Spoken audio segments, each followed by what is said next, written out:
শালার মিটা কয়দিন কইলাম দ্বিতীয় দিন বিকেলে এসে গরু কুরবানি দিতেছি আসবো কইলাম এই মিটার খবরই নাই আজকে ঈদ বাড়া গেলে 2-3 দিন হয় আঁকা না কেন আসবার বারে বারে করলাম যাইছেন ঈদের মধ্যে আবার ফোন মারলো কেটা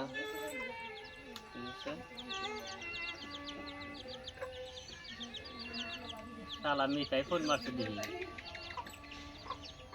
এই যে কি কয় হ্যালো ওয়ালাইকুম আসসালাম আরে খবর কি এনে আমি তো বাড়িতে আছি হ্যাঁ তে আনে গাছটা কইছি দেড়দিন এই বাড়ি বেলা আনে আইতে আইতে এখনো আসার খবরই নাই হ্যাঁ আমি তো পাইতেই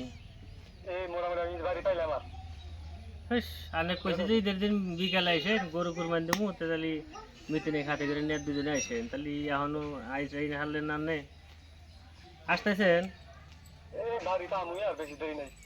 কত দূর আছেন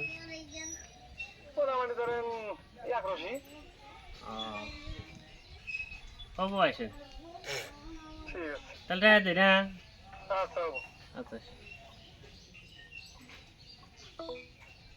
ভাবছে মিটার আসবা বললেন বিকালে ঈদের দিন তো আইলই না কেন উপায় আমার পকেটে নাই পয়সা এখন যদি মিটা আসে তাহলে মিটা খিলাম কি আমি সিদ্ধাই পাচ্ছি না বাজার করবো কি মাংস তো পুরা গেছে ঈদের মিটা খাবো কি এসে আচ্ছা গেট দেখিছে এই যে গরু একটা মরছিল গরুটা পথে আরো পচেই নেই দেখি ফুই দল্প দেখি হ্যাঁ একটা থোড়া তুলে নাকি না রান্ধি মিটা তো রাইসে হারা নেই এনো বলতে খালি তুলে না রান্ধা মিটা খেলাম মিটা বারে বারে কইলাম ঈদের দিন বিকালে এসে মিটার খবর নাই আইসু কেসকে খেলাম নি পচা গরুর মাংস খেলাম আজকে মিটা তো বুঝবো না যাই দি গরুটা পথে মরে পচে নেই এখনো যায় একটা থোড়া তুলি গরুটা মরছে এই গরুটা তুলে মিঠা আসতেছে একটা ফোড়া তুলে নিয়ে মিঠার রাইনটা কিনে গেল কি করবো ঈদের দিন আসো বেশি আইলো না আমার তো দোষ নাই গরু কুরবানি দিয়েছিল আইলো নি খাইলো নি এখন যদি মরা গরু তুলতেছি এটা রাইনটা খিলাম এটা আসবো করছিলাম তো ঈদের দিন বিকেলে আজকে খেলেন সময় নাই সময় মেলে না আনে আমি খাইছি অল্প খেলাম এতদিন বাদে আছি দুদিন একসাথে বসে না খান খাইছি আমি পাশে বসে থাকি বসেন ওই কি আগে খাইছে আমি খাইলাম অল্প খেলাম এনে বসেন কেমন আবার দৌড় খানছে হাস আনে তো কাম না কি করি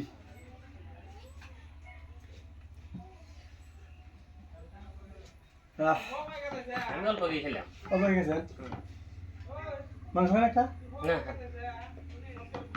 আইসা তো বেকারে বললাম আমি মাংস তো ভালো পাই না বিসমিল্লাহ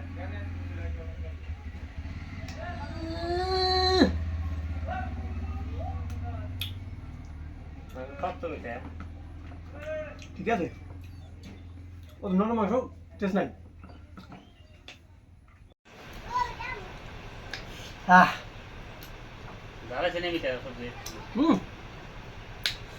ভালো ভাই সব ঠিক আছে একদম খাইলাম আপনার খান দিয়ে দিল্লি বুধ আমাদের বা তার সবাই ছিলাম ঈদের দিন বিকালে গরু কুরবানি দিয়েছিলাম আর আজকে আইছে কি আর খেলাম মেলা খেয়েছি আত্ম করে খেয়েছি মিটা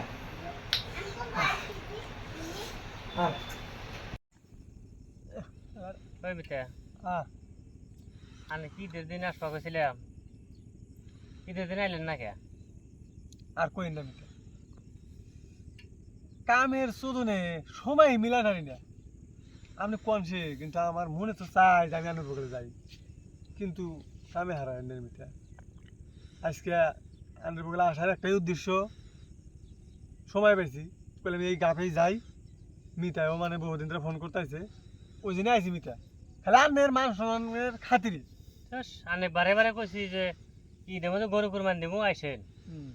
আইসে হাতে মাঝে কাম টাম করে খাওয়া দাওয়া করে যায়নি, মিটিনে হাতে নিয়ে আইসেন, তা তাইলে নি না, মানে খবরই নাই।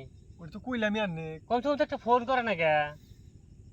এটাই কথা খারাপ, মানে ফোন করা লাগছিল, কিন্তু ফোনটা করবো কখন মিতা, মানে কামই হারাই না, হন্দা হয়েছে ওই কুরবানি অনেক সমাজের কাম করতে করতে আমি হারাই হারি নেই। এমন টাইমে আইলেন, আমার হাতেও পয়সা করি নাই, বাজার করবো কি দিয়ে কি করি, কি সমাচার। কে রে মিতা, খাওয়া দাওয়া তো মিশা কথা, আজকে তখন আইসে। আন্নের যে কথা, খাওয়া দাওয়া মিশা কথা, মাংস দা ভাত খাইলাম, অত সুন্দর মাংস মিতা। এই যে কুরবানির যে মাংস খেলাম, ওর থেকে স্বাদ হয়েছে মিতা, পাক করছে কেরা মিতির নান নে। পাক আমি নিজেই করছি। মাংস গালাবো মিতা, মাংস ছেনি আলাদা, অত স্বাদ, পেট ভরে খেয়েছি মিতা, মন থাকবো। মাংসটা কিসে জানেন কি? কিসের মিতা? গরুর। না, মাংস গরুরই, কিন্তু ঘটনা হলে আমার কাছে বাজার করা টেয়া নাই, বুঝছে। আচ্ছা। 2 দিন আগে যে একটা যে আমার বাছুর ছিল, হ্যাঁ। বুঝছে, ওই যে ঠ্যাঙে থোড়া আমার যে ঘা হয়েছিল, এই মানে একবারে পয়সা পোহা দিছিল, হ্যাঁ। ওই গরুটা মরছে হুম। ঈদের একদিন বাদেই। আচ্ছা। আনে আবার ফোন করলেন, আমি আর বললাম যে শালা আমার তো পকেটে পয়সাও নাই, মিটাও তো আসতেছে, তাহলে কি করা যায়। পরে যেমন গরুটা আমি ভাবলাম, মনে মনে ভাবলাম যে গরু বোধহয় পচে নাই, এখনো বোধহয় ঠিকই আছে। হ্যাঁ। পরে ওখানে যা গাথা করছি, খুই দেয়া যে থোড়াটা আমাদের পোহা দিছিল, ওই থোড়াটা যাইয়া কাটছি, কাইটে আইনে ভালো করে ধুয়ে টুয়ে আমি নিজেই পাক করছি, কইরা ওইটা দিয়ে যেমন অনেক খিলাম। হ্যাঁ।